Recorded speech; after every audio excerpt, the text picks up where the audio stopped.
So we're also hurting long-term customer value. Now, the business owner model for many, many, many years has been this. How can we get to the greatest number of eyeballs at the lowest cost, grab attention, and multiply it by repetition? So every business owner, here's how they spend their advertising dollars. Here's what they've done since somebody invented advertising is, how can I get the greatest number of eyeballs? How can I do it at the cheapest possible cost? No thought about comparative value of the eyeballs. How can I grab the attention of the greatest number of those eyeballs?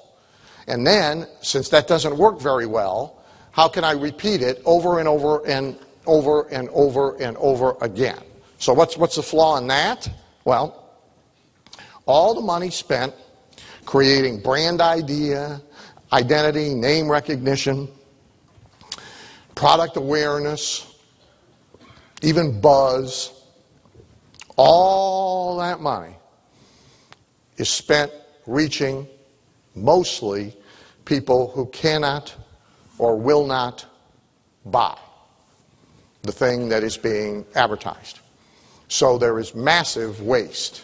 Now, in recent years, the massive waste has been affordable because there's been so many people buying so much stuff indiscriminately without thinking about it. And by the way, if you've been doing really, really, really well, like in 2005 and 2006, and maybe 2004, I hate to tell you this, but a lot of that was not due to your incredible talent and expertise. It was due to the fact that the nation was full of people taking $15,000 at a crack out of their houses every 4 months and buying anything that wasn't nailed down. So a lot of people didn't have to be really good. Money was actually flowing uphill. All of a sudden that changed, didn't it? And so the waste now really is not affordable. When I built Magnetic Marketing, it was originally called the Small Business Emergency Survival System. That was its original title. Magnetic Marketing's better, but nonetheless at the time. And it was built specifically during the Carter recession, which, by the way, people who think that we've just been in a recession, they have no idea if they weren't doing business during the Carter administration.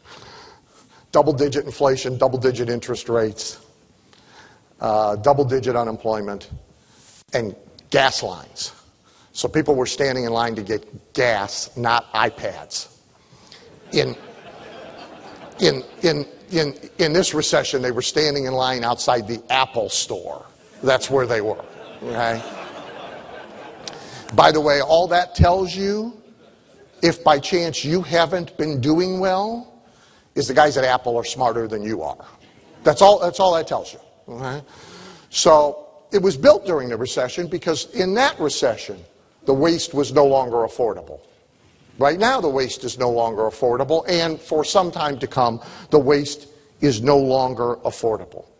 So it was built in the early 70s, 1972, 1973, somewhere around there.